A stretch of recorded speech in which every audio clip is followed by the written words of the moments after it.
The night Harlan Osei walked into the Meridian Club carrying a mop bucket, nobody looked up. That was the point, of course. That was always the point. The Meridian Club in downtown Toronto had been operating since 1924, and in that time it had developed a particular talent for not seeing certain people.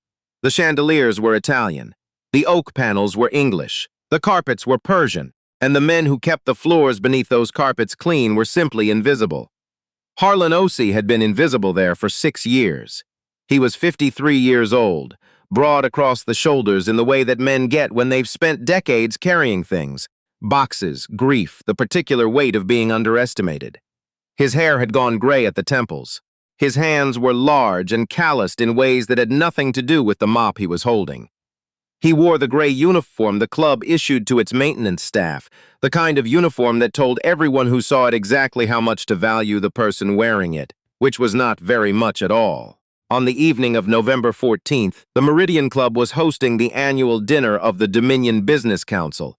430 guests, black tie, the kind of event where the wine cost more per glass than Harlan Osei made in a shift.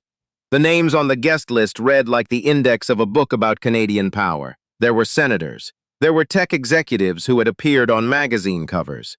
There were third-generation family wealth people who had never once had to explain what they did for a living, because what they did for a living was simply exist and collect. And then there was Randall Forsyth. Randall Forsyth was 58, silver-haired, and had made his first $100 million in commercial real estate before most people in the room had finished university. He had made his second $100 million by finding creative interpretations of the word affordable in government housing contracts.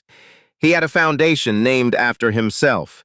He gave speeches at universities about ethical leadership. His photograph hung in the lobby of 3 different buildings that also bore his name. He walked into the Meridian Club's grand hall that evening like a man who had never once in his life been told to wait. His wife, Claudette, followed 2 steps behind in a midnight blue gown, and behind her came the usual retinue. 2 assistants, a business partner named Whitmore, and the particular silence of people who knew better than to speak before he did.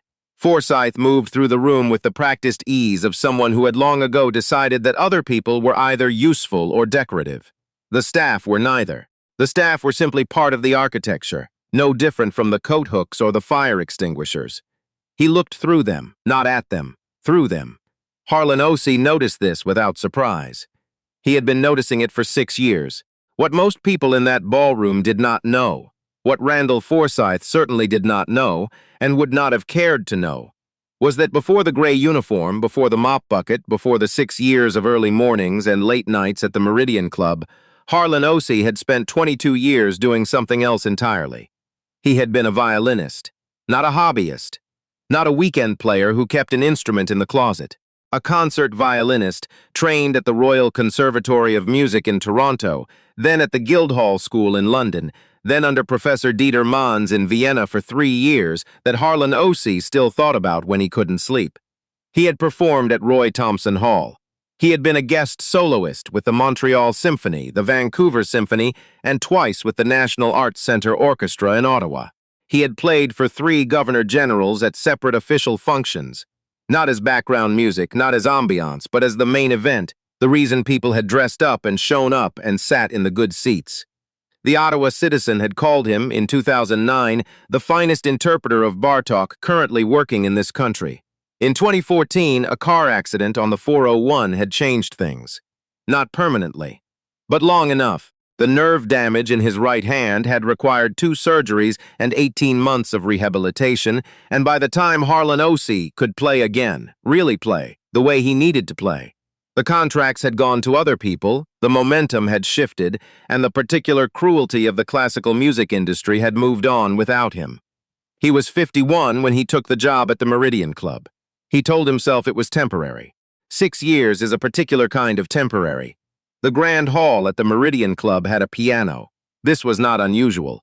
The piano had been there since 1951, a 9-foot Bösendorfer Imperial that the club's 3rd president had imported from Vienna at an expense that had required a special member vote. It sat at the far end of the hall on a low platform flanked by two potted palms, and it was used at formal dinners for pre-dinner background music and for the occasional after-dinner performance by hired talent. The hired talent for the evening of November 14th was a pianist named David Rowe, who was 26, technically proficient, and had been booked to play for 90 minutes beginning at 8 o'clock. At 7:42, David Rowe was sitting in the staff room with his head between his knees because something he had eaten at lunch had disagreed with him in an absolute and catastrophic way. This created a problem for the evening's coordinator, a woman named Patricia Chen, who had been managing Meridian Club events for 11 years and had dealt with problems of every conceivable kind. But not usually this kind, not with 18 minutes to spare. Patricia Chen was standing in the corridor outside the staff room, phone in one hand, backup list in the other hand, when Harlan Osei came through the service door with a cart of clean linens.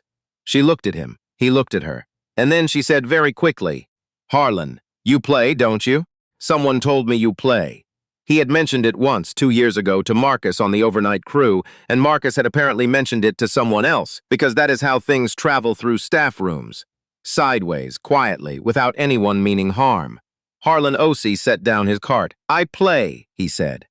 How well? He thought about Vienna. He thought about Roy Thomson Hall. He thought about the Ottawa Citizen and Dieter Manns and the particular silence that falls over an audience when something is happening that they did not expect. "Well enough," he said. Patricia Chen made a decision in about 3 seconds. She was a practical woman. The Bösendorfer needed a player by 8 o'clock, and the only option was standing in front of her holding a cart of linens. She told him the playlist.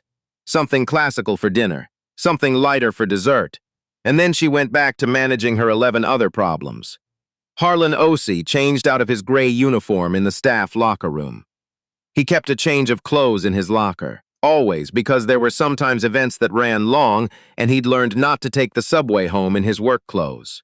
What he had that evening, by coincidence or by some arrangement the universe makes when it's in a particular mood, was a dark suit, charcoal gray, well cut, bought years ago for a performance in Calgary, and a white shirt and a tie that Claudette Forsyth would later describe to her friends as perfectly elegant, though of course we had no idea. He sat down at the Bösendorfer at 7:58. He hadn't touched a concert instrument in 4 months. He'd been playing a second-hand upright in his apartment in Scarborough, 30 minutes practice in the evenings when his body would allow it, keeping the fingers moving, keeping the memory in the hands alive. But a Bösendorfer Imperial is not a second-hand upright, and the difference is like the difference between speaking and singing. The same impulse, but an entirely different result. He put his hands on the keys, and the piano answered. He began with Schubert, the B-flat major sonata, the last one, the one Schubert wrote in the final months of his life when he knew something the rest of the world didn't know yet. It is a piece about time, about the way it passes, about the particular quality of late autumn light, about everything that has happened and everything that will not happen again. It is not a piece that backgrounds. It is a piece that demands attention. The room, which had been the particular kind of loud that 400 people in a formal setting produce, silverware and wine glasses, and the overlapping hum of people performing their own importance at each other, the room got quieter, not quiet, but quieter. People began to hear something. At the head table, Randall Forsyth was in the middle of telling Whitmore a story about a zoning variance he had navigated in Mississauga, and he paused mid-sentence because something was pulling at his attention in a way that he had not given permission for. He looked toward the piano.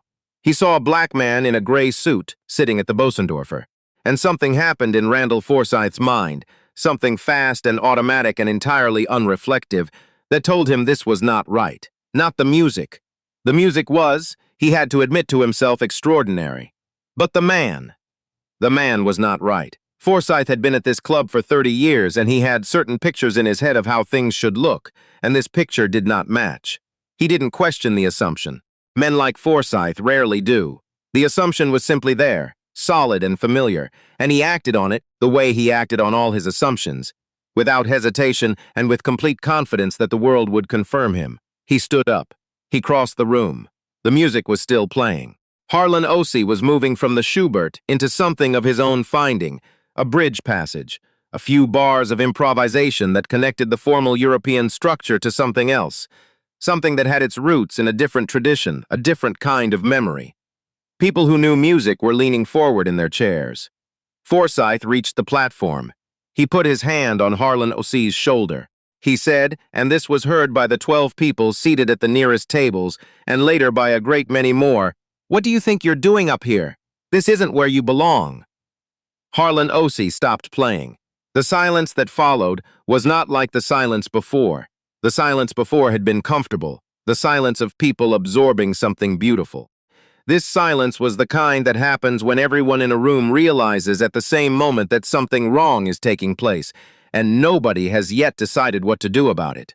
Harlan O'C turned and looked at Randall Forsyth. He did not look away. He did not rush to explain himself. He had 53 years of practice at the particular discipline of not giving someone the reaction they expected, and he drew on all of it. He said quietly, "I'm the pianist."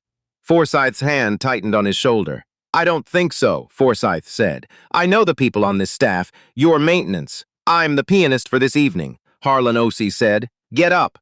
There was a sound then from the room, not a word, but a collective intake of breath, the sound 400 people make when they all decide to pay attention to the same thing at the same moment. Forsyth pulled. Not hard, but hard enough. The kind of physical assertion that men in his position make when they expect immediate compliance and are shocked to not find it. A redirect, a shove, the kind of contact that is technically minor and actually enormous. Harlan O'C rose from the bench, but not because of the shove. He stood because he chose to stand. There is a difference. He was taller than Forsyth by 2 inches and broader by a significant margin, and he stood with the straightness of a man who had spent decades performing on stages where posture was not vanity but communication. He looked at Forsyth. He said, "That was a mistake." He said it the way you say something that is simply true, not a threat. A statement of fact, the way a meteorologist announces rain. Security. Forsyth had half turned toward the room, gesturing with the authority of a man who had never once in his life gestured and been ignored. But Patricia Chen was already moving.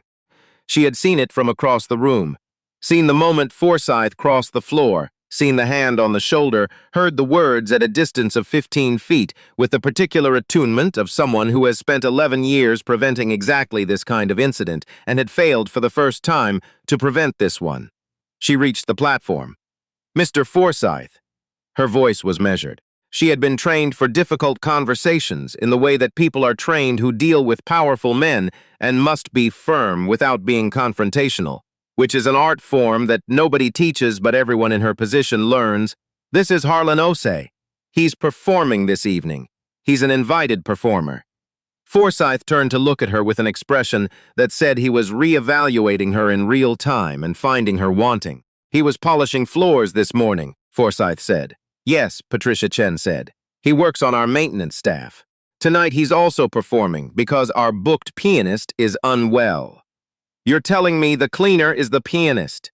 "I'm telling you that Harlan O'C is a concert violinist and pianist with 22 years of professional experience, including performances at Roy Thomson Hall and 3 engagements for Governors General, and that you have just put your hands on him in front of 400 guests. The room heard this. The room heard all of this.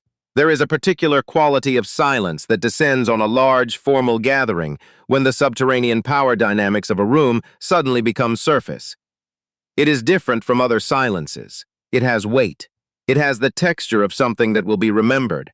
Randall Forsyth's face did a complicated series of things over approximately 4 seconds. He said, and this too was heard, "That doesn't change what sir." This was a new voice, older. The voice of a man who had been seated 3 tables back and had now risen and was walking toward the platform with the unhurried pace of someone who has never needed to hurry because the world has always waited for him. His name was Graham Alderson, and he was 71 years old, and he had been the chair of the Dominion Business Council for 9 years, and he had been at Roy Thomson Hall in 2008, sitting in the 4th row, on the evening that Harlan O'C had performed the Sibelius Concerto with the TSO, and he had given a standing ovation that had lasted 4 minutes. He had recognized Harlan O'C the moment he sat down at the Bösendorfer. He had said nothing until now because he had been listening to the music. Graham Alderson stopped in front of Randall Forsyth. He said simply, "Do you know who this is?" Forsyth said nothing. "This is Harlan Osei." Alderson's voice carried without effort, the voice of a man who had chaired 1,000 meetings and never needed a microphone. "I watched him perform the Sibelius Violin Concerto at Roy Thomson Hall with the Toronto Symphony. In 2008, I brought my daughter. She was 16. She still talks about it. She studied music at McGill because of that performance. The room listened. He played for Governor General Clarkson at Rideau Hall in 2003. He played for Mikhail G in 2007. He played for David Johnston at the Confederation Dinner in 2012. He is one of the finest classical musicians this country has ever produced." Forsyth had gone the particular color of a man who is experiencing something his life has not prepared him for, which is the direct and public consequence of a wrong thing done in a room full of witnesses. "And you," Graham Alderson said, and his voice was quiet now in the way that quiet becomes very large, "have put your hands on him, in my club, at my event." There was nothing Forsyth could say to this. He understood, in the way that very intelligent men understand things they wish they didn't, that the moment had already happened and could not be taken back, and that the 400 people in this room would be carrying it with them when they left, and the conversations that followed would shape things in ways he could not fully calculate, but could already begin to feel. He said, "I didn't know. You didn't ask," Graham Alderson said. He turned away from Forsyth then. He turned to Harlan Osei, and he did something that Harlan Osei would think about for a long time afterward. He extended his hand. Not the way powerful men extend their hands to people they're managing. The other way. The way you extend your hand to someone you respect. "Mr. Osei," he said, "I hope you'll continue." Harlan Osei looked at the hand. He looked at the room. He looked at the Bösendorfer, which was waiting with the patience that instruments have, inanimate and perfect and entirely indifferent to the dramas of the people who play them. He sat back down. The silence when his hands touched the keys was total. He played. He did not play what was on Patricia Chen's approved playlist. He played what the room needed, which is a different thing entirely. And he knew the difference because 22 years of performing had taught him that the best musicians don't play for themselves, or even for the music. They play for the specific air in the specific room on the specific evening, and they read it the way a sailor reads weather. He began with the Goldberg Variations, the opening aria, and he played it slowly enough that you could hear every voice in it, every conversation the notes were having with each other. Then he moved, not transitioning exactly, but discovering, the way jazz musicians discover the next phrase before they play it, into something else. Something that had the structure of the European tradition and the feeling of something older, something that crossed the Atlantic in a different kind of ship, something that had been kept alive in churches and fields and front porches and Saturday afternoons. The two things were not in conflict. They never had been, except in the minds of people who needed to keep them separate for reasons that had nothing to do with music. People were crying. Not everyone, but enough. The woman at table 7 who had come to this dinner because her husband had asked her and had been looking at her phone under the tablecloth for most of the evening put the phone in her purse. The young senator from Manitoba who had been elected 8 months ago and still sometimes felt like he didn't belong in these rooms sat a little straighter. The old Bay Street lawyer who had attended the Meridian Club dinners for 40 years and prided himself on having seen everything found himself leaning forward with his elbows on the table, which he had not done at a dinner since he was a child. Randall Forsyth had returned to his table. He sat very still. His wife was not looking at him. Whitmore was not looking at him. He was a man who had spent 30 years being looked at, and the sudden experience of not being looked at was its own kind of verdict. Harlan Osei played for 47 minutes. When he finished, when the last note of an improvised coda found its resolution and he lifted his hands from the keys and let the sound die in the air of the room, the way good music always dies, slowly, like light at the end of a long day. The silence lasted for a count of 6 before the room came apart. 430 people standing. The sound of it was enormous and without self-consciousness, which is the only kind of standing ovation that means anything. Graham Alderson was on his feet. Patricia Chen was on her feet from her position at the back of the room, and she was doing something she had not done at work in 11 years, which was cry a little, quietly, behind her clipboard. Harlan Osei stood. He looked out at the room. at 430 people in formal wear who had come to perform their importance at each other and had ended up receiving something they hadn't expected, which is the best thing that ever happens to anyone at any gathering anywhere. He did not look at Forsyth. Some things do not require acknowledgement to be settled. He nodded to the room. He nodded to Graham Alderson specifically. He straightened his jacket, the gray charcoal suit, the white shirt, the tie that someone at table 12 would later try to identify the brand of and fail. And he walked off the platform with the particular straightness of a man who knows who he is, and has always known, and has simply been waiting for the room to catch up. What happened in the weeks after the Meridian Club dinner did not happen quietly. 6 people at that dinner had posted to social media during the performance, not during the confrontation.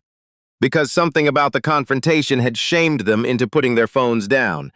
But during the music, because the music was the kind of thing that makes people want to share. By midnight, a 40-second clip, captured from a table near the platform, Harlan Ose's profile visible, his hands moving. The sound coming through phone speakers in a way that was inadequate and still overwhelming had been viewed 80,000 times.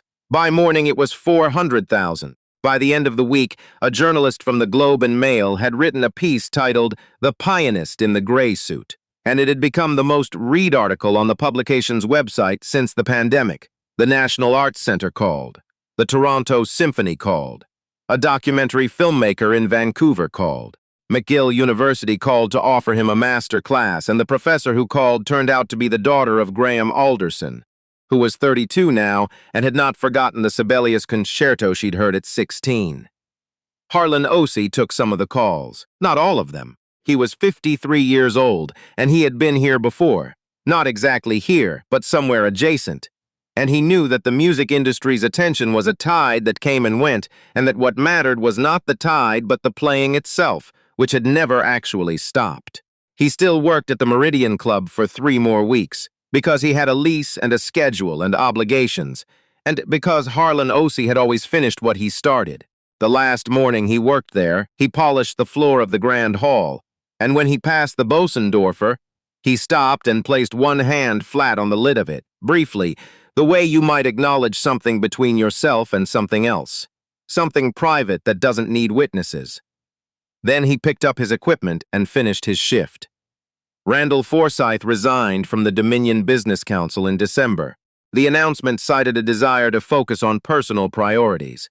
Graham Alderson, who had been chair for 9 years and was known for saying very little publicly about very much, said only this when asked for comment: "The council wishes him well." In March, Harlan Ose performed at Roy Thomson Hall for the first time in 9 years. The program listed him as a returning artist. The house was full. The tickets had sold out in 4 hours.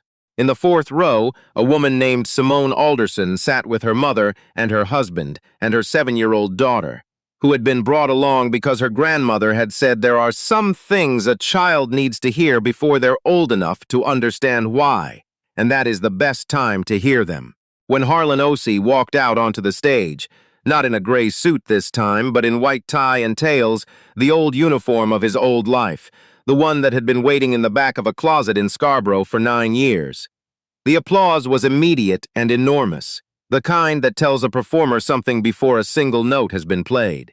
He stood at the front of the stage. He looked at the hall, at the lights, the red velvet, the faces of 2,000 people who were already leaning slightly forward. He raised his bow, and Roy Thomson Hall held its breath the way it always holds its breath in the moment between silence and music, which is the most important moment, which is the moment that contains everything.